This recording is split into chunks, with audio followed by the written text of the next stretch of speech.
Le lieu et la date de la 8e édition de la conférence internationale de Tokyo sur le développement sont connus. Ça sera en Tunisie du 27 au 28 août prochain. Et selon le ministre japonais des Affaires étrangères, l'Empire nippon contribuera également au développement des ressources humaines porteurs de développement post-Covid-19 en vue de résoudre les problèmes environnementaux urgents.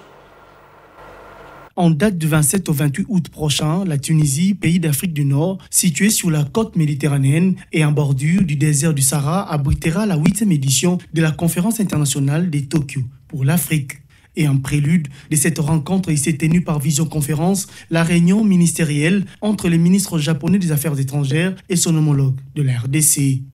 Yoshimasa Hayashi a renseigné à Christophe Lutundula qu'en vertu des principes de sécurité humaine, le Japon continuera à soutenir la mise en œuvre de l'agenda 2063 de l'Union africaine et les objectifs du développement durable en mettant l'accent sur la croissance de qualité en Afrique.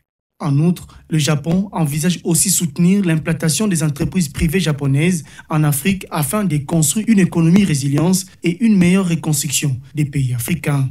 Pour les patrons de la diplomatie RD congolaise, l'RDC tient à consolider sa coopération bilatérale et multilatérale avec le Japon et les autres pays membres de la TICAD en vue de promouvoir son émergence économique.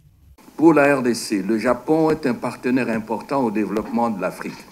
Elle apprécie la contribution japonaise, aussi bien dans les cadres de partenariats économiques mutuellement avantageux que dans celui de la solidarité internationale, la contribution du Japon donc à la solution des défis existentiels auxquels les Africains sont confrontés.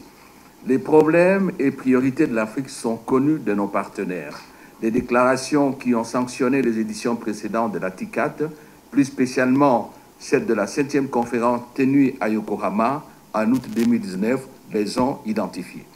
Dans la perspective de la TICAD 8, le Japon proposera des mesures spécifiques pour soutenir les entreprises qui proposent des solutions aux problèmes de la société africaine, mais aussi de coopérer également dans les domaines de l'économie verte et promouvoir la détermination pour faire du Japon une force motrice du développement pour l'Afrique.